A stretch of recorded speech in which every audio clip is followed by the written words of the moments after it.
मागू शाश्वत सौभाग्या प्रति गौरीला उजळू पंचारती तिजला मागू शाश्वत सौभाग्या प्रति गौरीला जमू सगळ्या जणी एक सळी जमू सगळ्या जणी एक सळी सात्विक वृत्ती आणून चित्ती आसन करू स्थित मागू मागू शाश्वत सौभाग्या प्रति गौरीला श्रावण मंगळवारी हिला घालू स्नाना भरजरी वसना घालू स्नाना भरजरी वसना कंचुकी मौक्तिक मागू मागू शाश्वत सौभाग्या प्रति गौरीला नेत्री अंजन घालू आधी कंठी भूषण हाती कंकण नाकी नथ मग मागू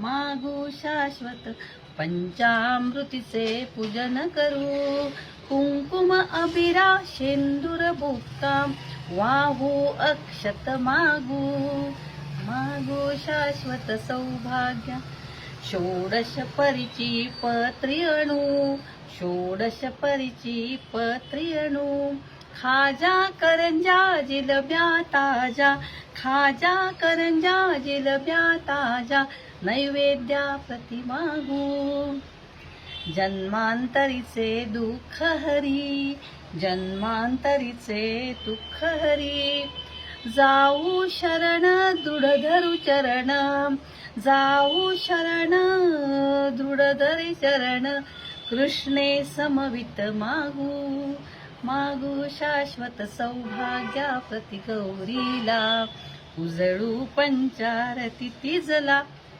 मंगळागौरीची आरती हा एक मंगळागौरीमधला महत्त्वाचा भाग आहे. मला आठवतील तेवढ्या आरत्या म्हणेन मी, म्हणून दाखवेन मी. आरत्या पाठ कशा करायच्या आता बरेच वर्ष कारण मध्ये गेलेली आहे.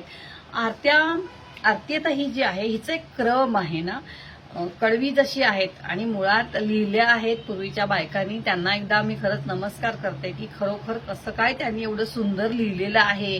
तर ती आरती लिहिताना मागू वाहू अक्षत इथे संपलं की मागू हे पालुपद आहे. मागू शाश्वत आणि सुरुवात आहे की जमू सगळ्या जणी एक स्थळी, हो ना. नंतर श्रावण मंगळवारी हिला, नंतर मग तिला काय करायचं आहे की नेत्री अंजन घालू आधी म्हणजे दागदागिने शृंगार तिचा, कंठी भूषण हस्ती कंकण हे घालायचं आहे. नंतर मग काय करायचं आहे की पंचामृतीचे पूजन करूया. नंतर कुंकुम अबीर शेंदूर बुक्का हे वाहूया. त्याच्यानंतर जे आहे ते षोडशपरीची पत्री आणू षोडशपरीची पत्री आणू हे कडवं आहे. त्याच्यानंतरचं खाजा करंजा जिलब्या ताजा हे पदार्थ नैवेद्याला ठेवू आणि शेवटी काय करूया की जन्मांतरीचे दुःख हरी हे प्रार्थना करूया तिला. आणि जाऊ शरण दृढ धरू चरण कृष्णे समवित.